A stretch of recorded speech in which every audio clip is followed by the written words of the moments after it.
Далеко не каждому в жизни удается найти свою дорогу. И уж тем более не каждому сделать эту дорогу магистралью будущего и надежным фарватером для детей и внуков.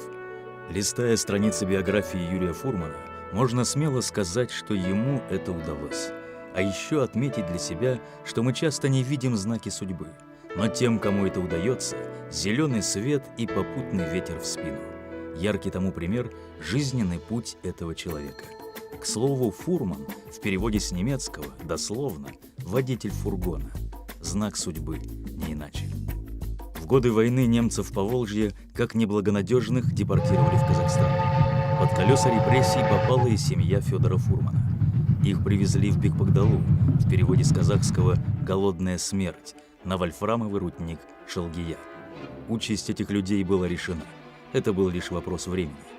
Однако Федор Фурман, разбираясь в системе работы органов НКВД, нашел возможность увести семью подальше от гиблого места и обосновался в селе Кызылгой. Дед мой был чекистом, то есть служил и видел всю эту кухню, как это делалось там на Кавказе, когда переселял народ. Потом, так как он немец, с НКВД отчислили, и вот он там на Волге в городе Кошки жил. Кошки — это Челябинская область. Когда им сказали всем немцам собраться на станции там, здесь, там, в такое-то время с вещами, с документами, уже знал, что будет депортация. И он начал, в общем, скот у него был там, он там все начал резать, солью засыпать, чтобы когда рассказывал, что когда везли, много людей с голоду помирали. И привезли моего деда в Шалгия, рудник Шалгия, это центр Бетпагдалы. Это Бетпагдала, это Карагандинская область, там вольфрам добывали. И вот туда привезли это. Ну так как там вот населения вообще никакого, только вот рудник, в который люди работали, а ближайших ничего, ни сел, ничего не было. И вот дед оттуда поддался, хоть он был под комендатурой, нарушил этот режим, и он пошел в сторону Караганды искать лучшее место где-то. И вот он дошел до той деревни, где я родился, то есть до того аула. Аул называется Кызылгой, это Шетский район. До туда дошел, там познакомился с управляющим этой деревни, с этого поселка. И Касым такой был, однорукий, он фронтовик был, вот я его помню хорошо, Касым. И он с ним, когда договорился, что тот возьмет и документы все сделает ему, чтобы... Вот так дед мой попал в Кызылгой. Деловые качества деда, интуицию и дальновидность в принятии решений Юрий Фурман не раз впоследствии будет отмечать у себя, вспоминая деда Федора добрым словом. Как и бабушку Фриду, благодаря которой до 5 лет говорил только по-немецки, потом напрочь забыл об этом и только в стрессовой ситуации на дорогах Германии неожиданно для себя оживил это знание в памяти. Эти люди сыграли в становлении Юрия Фурмана большую и важную роль. В 1994 году я поехал за грузовиком купить. Вот у братьев был двоюродных, там они мне поставили на автобан, говорят, вот автобан, вот эта двойка, едешь, никуда не сворачиваешь, все. Язык ноль, по-немецки ничего не знаю. Еду и не доезжая Ганновера по второму автобану, у меня взрывается колесо. А там же нельзя на автобане не стоять, не останавливаться, ничего, сразу же. Только я поставил знак, уже сзади прилетает это полицай. И он, а дождичек моросит, он вышел с зонтиком в очках вот это и говорит, das ist проблема. Я говорю, я проблема, das ist Reifen kaputt. Я говорю, nein, diese mein Auto, diese Auto privat. Их nach Казахстан fahren, ist nicht карта ADAC. Ну вот я вот что знал, вернее, я это не знал. Все, и я поставил и начинаю скорость набирать. Он за мной летит. Вот я еду, он за мной с мигалками. Прям, ну, он дает, чтобы помехи не было. Мокрый, как бы, печку включил там. А потом меня мысль осенила. Откуда я эти слова знаю? Я в жизни это не разговаривал по-немецки. Вот это, оказывается, потом, я так и подумал, что это вот это отголосок от бабушки Фриды достался мне. Его родиной стало село Кызылгой Шетского района Карагандинской области.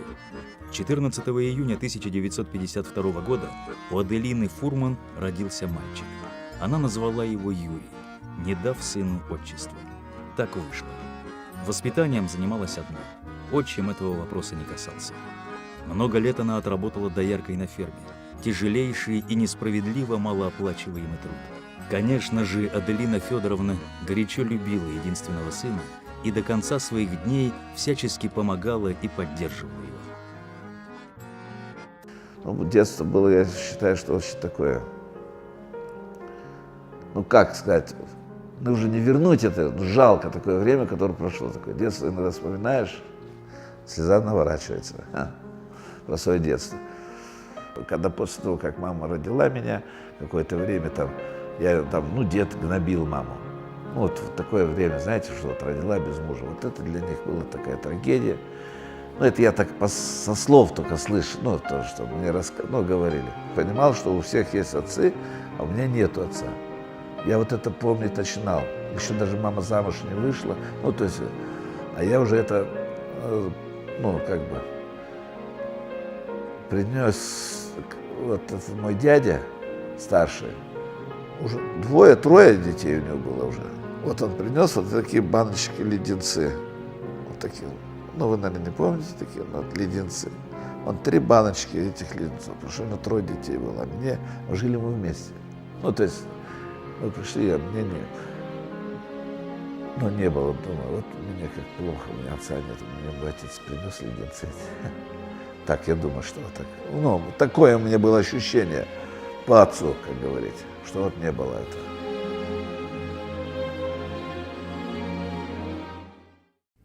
Окончив начальную школу в родном селе, с 5 класса Юра идет в интернат центральной совхозной усадьбы Нура-Талды. Сельских мальчишек послевоенной поры воспитывала улица да ремень матери за плохие отметки в школе и непослушание. Но учиться не хотелось. Какая тут учеба, когда рядом река и рыбалка, друзья, футбол и мопеды. А еще постоянная работа по дому, огород, дрова, уголь, уборка снега зимой. Но, как показывает жизнь, хорошие отметки в школе еще не залог будущего успеха. Чтобы состояться как личность, нужен характер, терпение, умение рисковать и дружить по-настоящему. А эти качества у парня были. Она всегда была работящий человек, я знаю это. Она работала дояркой, работала телятницей, очень много она в деревне. Труд очень тяжелый был, они вставали в 4 утра каждый день встают, каждый день. Я видел какой-то труд, это очень такой тяжелый труд. Люди заработали себе на всю жизнь, вот ничего они не заработали. Они заработали только барцелез, они заработали, вручную доили же корову. Вот они вот так, жалко было, у них там пальцы, знаете, от барцелеза начинают там разные вот эти. Это...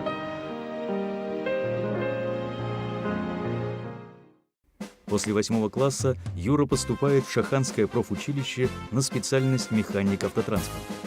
Параллельно учебе серьезно и успешно занимается футболом и в 17 лет уже играет за сборную команду «Шахинский Шахтер». Однако спортивная карьера его не прельщает, и Юра по окончании училища идет в армию, где 2 года с честью отдает долг родине и служит во второте под Ленинградом. Вся улица светла, не обижайтесь, девушки.